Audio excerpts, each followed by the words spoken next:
तमाम हमारे देखने वालों को अस्सलाम वालेकुम। आज बड़ा एक इंटरेस्टिंग सा टॉपिक है जिसके ऊपर हम गुफ्तगू करना चाह रहे हैं और पिछले कुछ दिनों में हमने देखा कि एक कॉलम बड़ा ज़ेर बहस रहा, बल्कि एक सीरीज़ ऑफ कॉलम्स जो है वो बड़ी ज़ेर बहस रही और वो सुहेल वड़ाइच साहब के कॉलम थे। अच्छा, इंटरेस्टिंगली जब 16 अगस्त को पहला कॉलम सुहेल वड़ाइच साहब ने लिखा तो उसके बाद एक ऐसी डिबेट चल पड़ी पाकिस्तानी मीडिया में, पाकिस्तानी अवाम में, जिससे लगा कि पूरा सियासी जो मंज़रनामा है वो यकसर तब्दील हो गया है। अगर हम सुहेल वड़ाइच साहब को बखूबी जानते हैं तो मेरा ख़्याल ये है कि सुहेल वड़ाइच साहब अमूमन ख़बर कम देते हैं, लेकिन जब देते हैं तो उसमें कहीं न कहीं कोई सदाकत होती है और यकीनन उनके सोर्सेज़ भी बड़े मज़बूत होते हैं। लेकिन जिस तक़रीब का हवाला देकर उन्होंने ये पूरा कॉलम लिखा वो ब्रसेल्स में थी और उसमें उनकी आर्मी चीफ से, field marshal army chief Asim Munir साहब से एक बड़ी इनफॉर्मल सी मुलाकात हुई थी। और वो मुलाकात सिर्फ उनकी नहीं बल्कि बहुत से लोगों की थी, उसमें पूरी कम्युनिटी शरीक थी, बहुत से लोग थे और उसमें उन्होंने ऑब्वियसली गैर रस्मी गुफ्तगू भी की, उसमें सुहेल वड़ाइच साहब भी शामिल थे। लेकिन बहुत से पढ़ने वाले जो कायरीन हैं वो इससे वाकिफ़ नहीं थे। पहले ये स्पेकुलेट किया गया कि शायद जनरल आसिम मुनीर साहब जो हैं वो अपने कुकून से बाहर निकल गए। लोगों ने सोशल मीडिया पे बड़ी तशहीर की कि वो एक शाय पर्सनैलिटी हैं और शायद उन्होंने बिलाखिर पहला इंटरव्यू दे के पाकिस्तानी मीडिया में तहलका मचा दिया है। लेकिन तस्वीर इसके बिल्कुल मुख्तलिफ थी। ना तो जनरल आसिम मुनीर साहब ने कोई इंटरव्यू दिया, ना ही उनसे अलग से नशिस्त की, बल्कि वो एक ऐसी गैदरिंग थी जहाँ पर बहुत से पाकिस्तानियों से वो मिले और उसमें सुहेल वड़ाइच साहब जैसे सीनियर सहाफ़ी भी शामिल थे। उसमें कुछ इनफॉर्मल डिस्कशंस हुए और ऑब्वियसली सहाफ़ी होने की हैसियत से फ़ायदा उठाते हुए उन्होंने सवालात भी किए होंगे।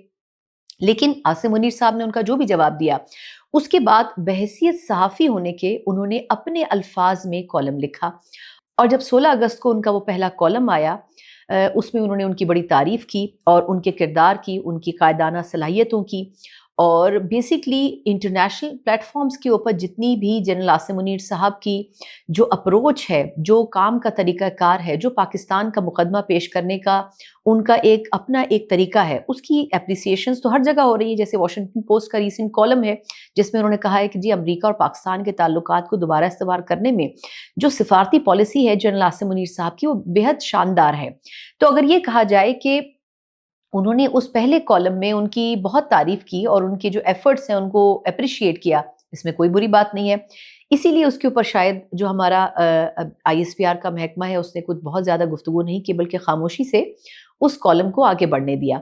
लेकिन अगर हम देखें तो उस सीरीज़ में अगले दिन जो उनका कॉलम आया जिसका नाम था मुसाफिर बनाम कैदी नंबर 804, इसने पूरा सिनेरियो तब्दील कर दिया। बड़े इंटरेस्टिंग तरीके से सुहेल वड़ाइच साहब ने इस पूरे कॉलम में ये पोर्ट्रे करने की कोशिश की कि किस तरीके से बानी चेयरमैन पीटीआई अगर मुस्तकबिल को मद्देनज़र रखते हुए माफ़ी का ऑप्शन चुनते हैं तो पाकिस्तानी सियासत में वो कम बैक कर सकते हैं।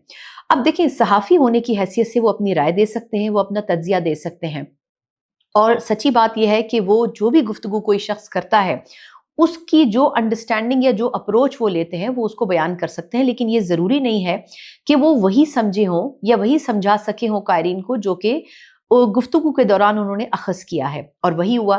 उन्होंने जो कॉलम लिखा उसमें मुबहम अंदाज में ये वाज़े करने की कोशिश की कि जैसे भुट्टो साहब ने भी हालात को मद्देनज़र रखते हुए माफ़ी नहीं मांगी थी और इवेंचुअली उनको फांसी पर चढ़ना पड़ा था।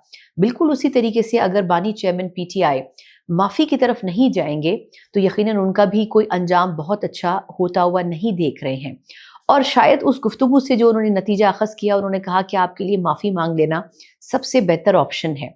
लेकिन इस कॉलम के बाद जो तूफ़ान आया उससे बज़ाहिर ऐसे लगा कि शायद पाकिस्तानी सियासत में बानी चेयरमैन पीटीआई के लिए दरवाज़ा खुल सकता है और उस दरवाज़े की जो कुंजी है वो वाहिद ये कुंजी है कि वो माफ़ी मांग ले।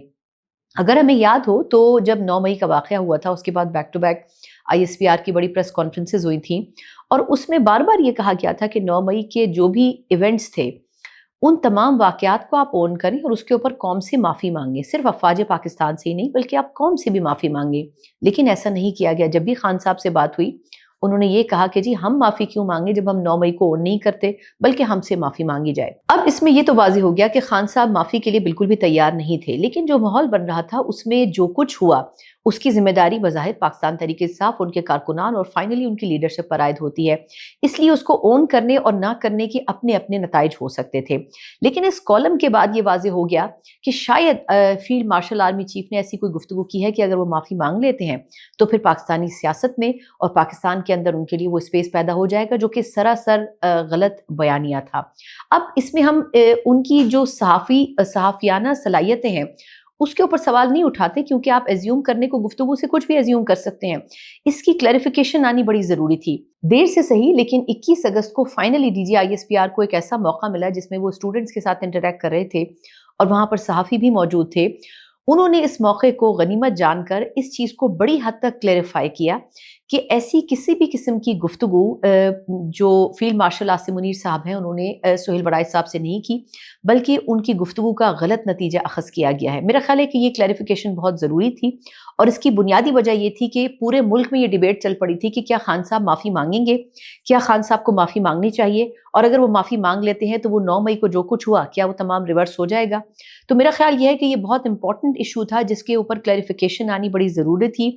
देर से सही, लेकिन ये आई और उसके बाद वो तमाम बादल छट गए जो कि पाकिस्तान तहरीक इंसाफ और पाकिस्तानी मीडिया के इर्द गिर्द पैदा हो चुके थे कि आया अगर खान साहब माफ़ी मांग लेते हैं तो क्या होगा, क्या वो वापस पाकिस्तानी सियासत में आ सकेंगे। तो मेरा ख्याल ये है कि ये इनिशिएटिव बड़ा ज़रूरी था, लेकिन इससे ये ज़रूर वाज़ेह हो गया कि अगर खान साहब पाकिस्तानी सियासत में वापस आते हैं तो उसके लिए 9 मई की जो माफ़ी है वो काफ़ी नहीं है, बल्कि उनको उस पूरे प्रोसेस से गुजरना पड़ेगा जो कि मुकदमात की सूरत में मौजूद है। और अगर आप DGISPR की गुफ्तगू सुने जो कि 21 अगस्त को उन्होंने सहाफ़ियों से स्टूडेंट्स के बीच में की है, तो उसमें उन्होंने बड़ी हद तक ये क्लैरिफाई किया है कि देखिए जो 9 मई का वाक़या है वो सिर्फ अफ़वाज पाकिस्तान के साथ नहीं किया गया, बल्कि ये पूरी कौम का मुकदमा है।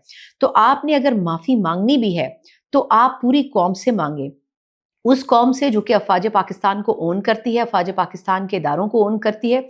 आप उन तमाम लोगों से, उन तमाम स्टेक होल्डर से माफ़ी मांगे और अपने आप को इंसाफ के कटहरे में छोड़ दें। अब इसमें जो मुकदमात हैं वो आगे चलेंगे, आप अपना मुकदमा रखें सामने, अपना पॉइंट ऑफ व्यू रखें।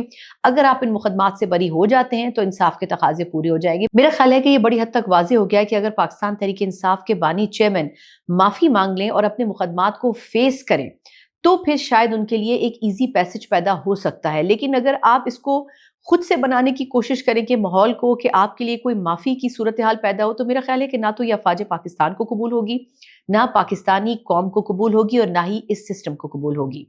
इसी के साथ ही मुझे इजाज़त दीजिए। अल्लाह हाफ़िज़।